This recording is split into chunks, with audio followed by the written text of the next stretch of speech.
Hello and namaskar. When is a war really over? When the fighting stops? Or when both sides pretend they have won?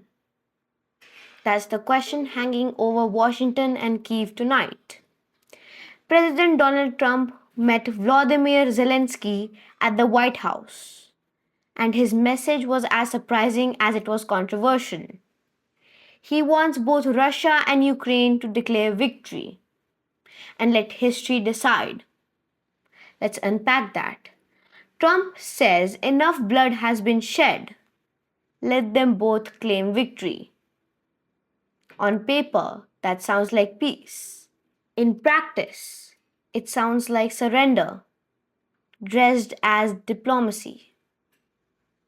Hours before the meeting, Trump had spoken to Vladimir Putin and announced he'd meet him soon in Budapest.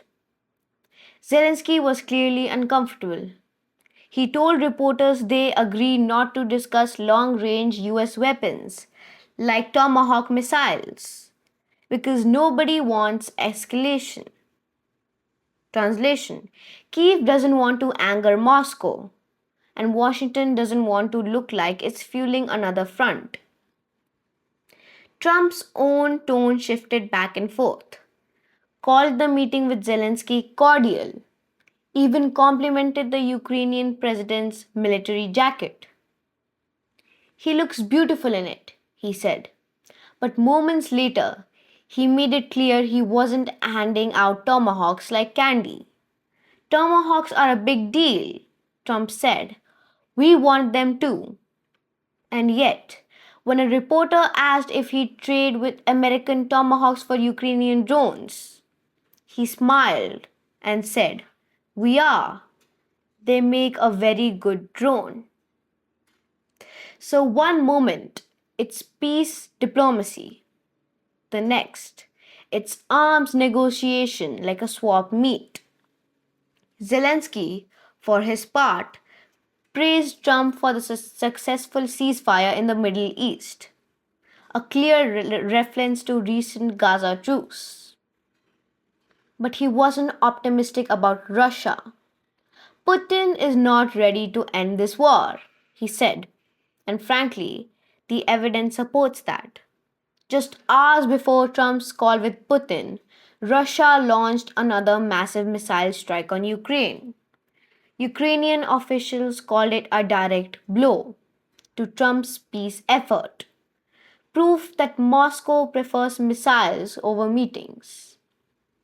So when Trump says the war is fairly close to being over, you have to ask, based on what? Because on the ground, the war hasn't slowed. Russia's army is still advancing, its drones still bombing Ukrainian cities.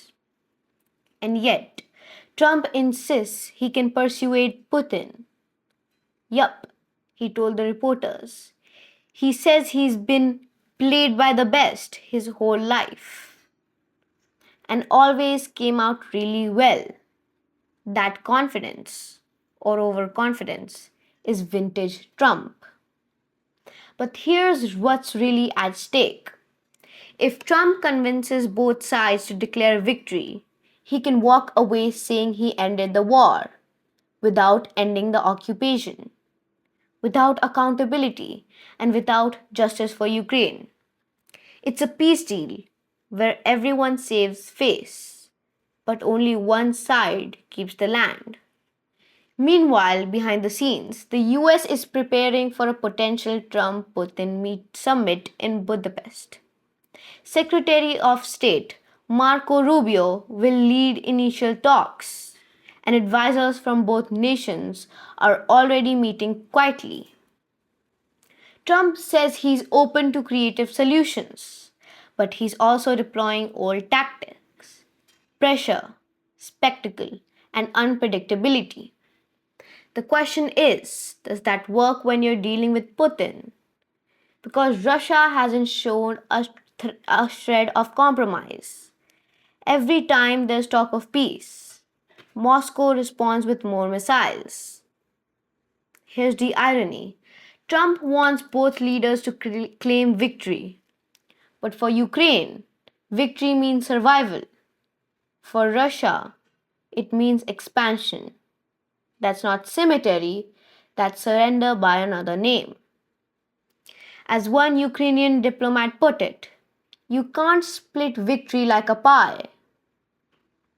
So, yes, Trump's peace plan might stop the war on paper.